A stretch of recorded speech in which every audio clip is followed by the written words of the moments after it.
जो गौरक्षक रक्षा के नाम पर इस तरह की हरकतें कर रहे हैं, उनको पुलिस का पूरा प्रोटेक्शन, और पुलिस ही क्या बल्कि गवर्नमेंट का भी प्रोटेक्शन उनको हासिल है। गवर्नमेंट और राजस्थान पुलिस पर दबाव बनाया जाए कि इन लोगों के खिलाफ सख्त कार्रवाई होनी चाहिए। लोगों को डराने धमकाने की, मारपीट की, लोगों से पैसा वसूल करने की, इस तरह की घटनाएं उस इलाके में ये गैंग बराबर काफ़ी टाइम से कर रही है। पुलिस स्टेशन और पुलिस के लोग कैसे ऐसी हालत में एक दो घायल लोग जिनको लाया गया है और लाने वाले भी साथ में हैं, उनको कैसे छोड़ देते हैं और कैसे उन पे खिलाफ कार्रवाई नहीं करते हैं।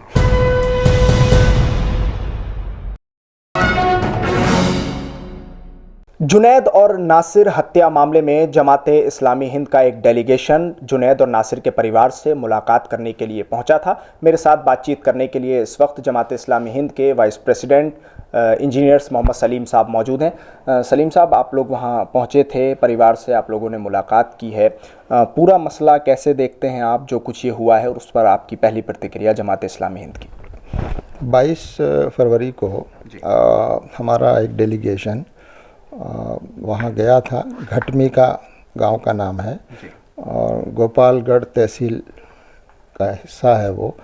और ज़िला उसका भरतपुर है, और बिल्कुल हरियाणा की बॉर्डर से का आखिरी गांव है वो, यानी राजस्थान बॉर्डर का आखिरी गांव है, उसके बाद हरियाणा शुरू हो जाता है। तो जैसे ही हम उस इलाके में पहुंचे तो सबसे पहले हम उनके जो विक्टिम्स हैं उनके फैमिली से मिले।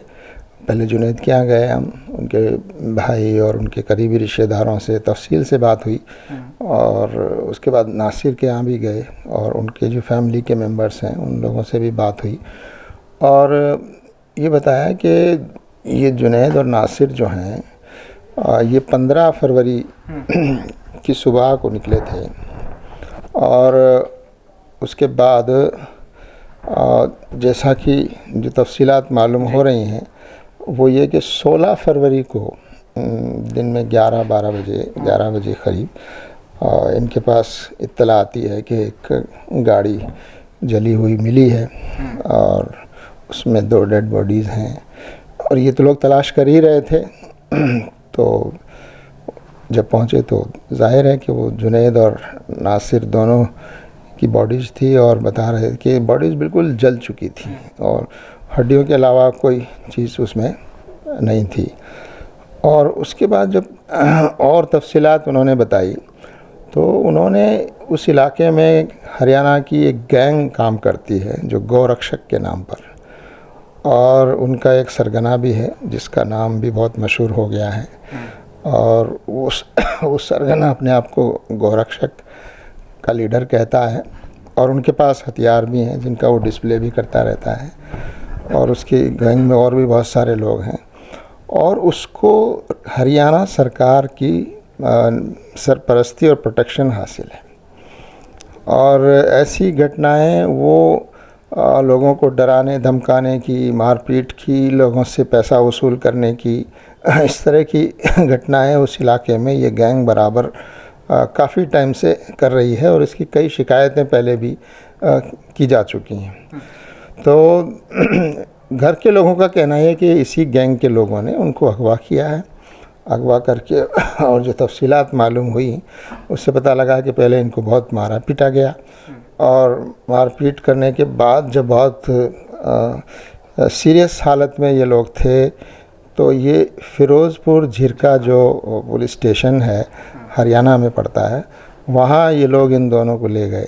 और बताया गया कि इन्होंने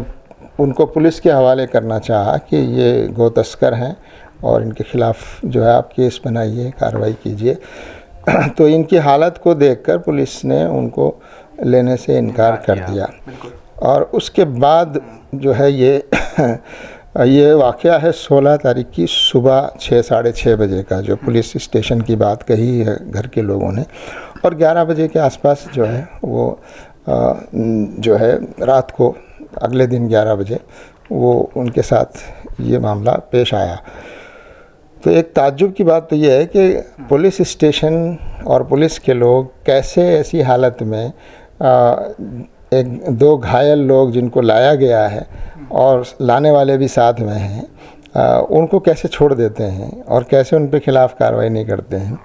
और कैसे उनका इलाज जो है कराने की कोशिश उन्होंने नहीं की, बल्कि उनको उनके हवाले कर दिया, मुजरिमों के हवाले। इससे साफ नज़र आता है कि हरियाणा की पुलिस जो है वो इन गैंग जो है इनकी गुंडों की, जो रक्षा के नाम पर इस तरह की हरकतें कर रहे हैं, उनको पुलिस का पूरा प्रोटेक्शन, और पुलिस ही क्या बल्कि गवर्नमेंट का भी प्रोटेक्शन उनको हासिल है। तो ये ऐसे वाक़यात वहाँ के लोगों ने सुनाए कि गांव में डराने धमकाने और मारपीट की कई घटनाएं पहले भी इस गैंग के ज़रिए से होती रही हैं। सलीम साहब, इसमें जमात इस्लामी का क्या रोल रहेगा, और जमात इस्लामी जब परिवार से मिलकर आई है तो उसके बाद किस तरह से मदद वगैरह परिवार की, और आप लोगों की तरफ से क्या कानूनी मदद उनके लिए फराहम की जाएगी? देखिए, हम लोग इस मामले में बिल्कुल, हमारा एक NGO है जो कानूनी चीज़ों को देखता है, उसकी टीम हमसे पहले जाके आ गई थी और उन्होंने पूरी तफसीलात नोट भी किए हैं,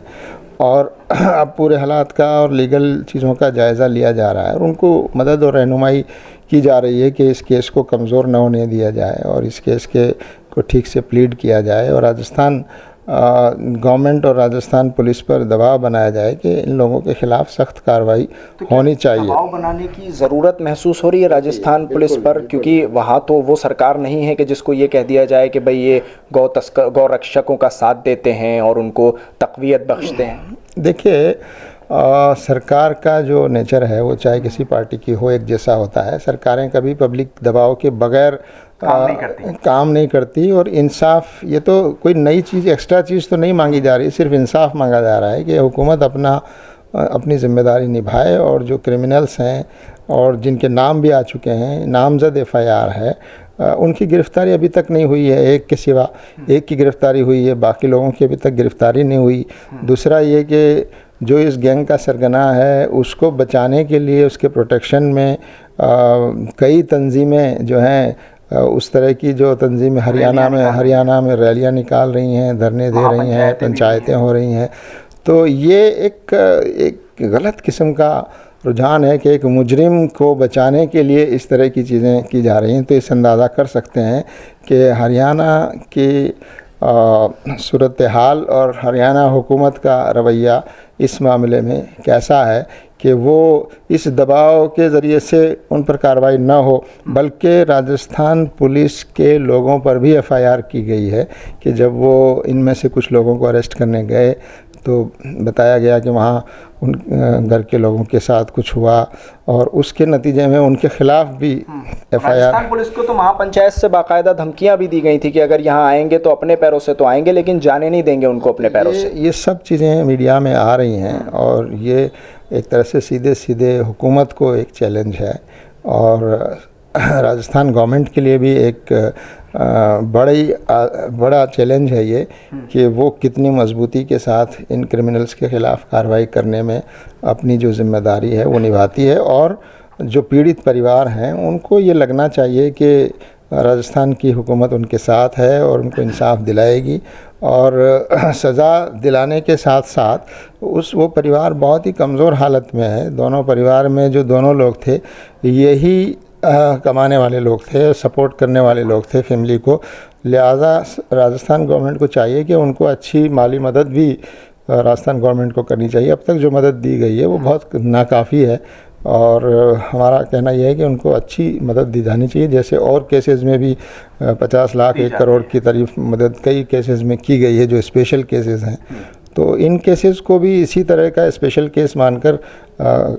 अच्छी मदद की जानी चाहिए। सलीम साहब, एक आखिरी सवाल है मेरा आपसे कि जिस तरह से आप लोग भी ये कहते हैं और बाकी लोग भी ये कहते हैं कि भाई मौजूदा सरकार इनको सपोर्ट करती है और कहीं ना कहीं संरक्षण हासिल होता है, तो प्रधानमंत्री नरेंद्र मोदी का उनकी बैठक में कार्यकारिणी की ये कहना कि भाई मुसलमानों के ख़िलाफ़ कोई बयानबाजी नहीं होगी, इन पर रोक लगनी चाहिए। उसके अलावा RSS चीफ भागवत का ये कहना कि भाई अब हर मस्जिद में शिवलिंग क्यों तलाश करना है, अब इन मामलों को ख़त्म करना चाहिए। ये सारी चीज़ें क्या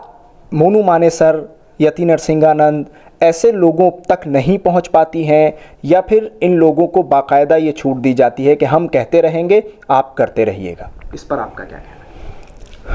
देखिए, दोनों बातें हो सकती है, लेकिन साफ जो नतीजा नज़र आ रहा है वो ये है कि इन बयानों के बावजूद और ऐसी चीज़ों के बावजूद भी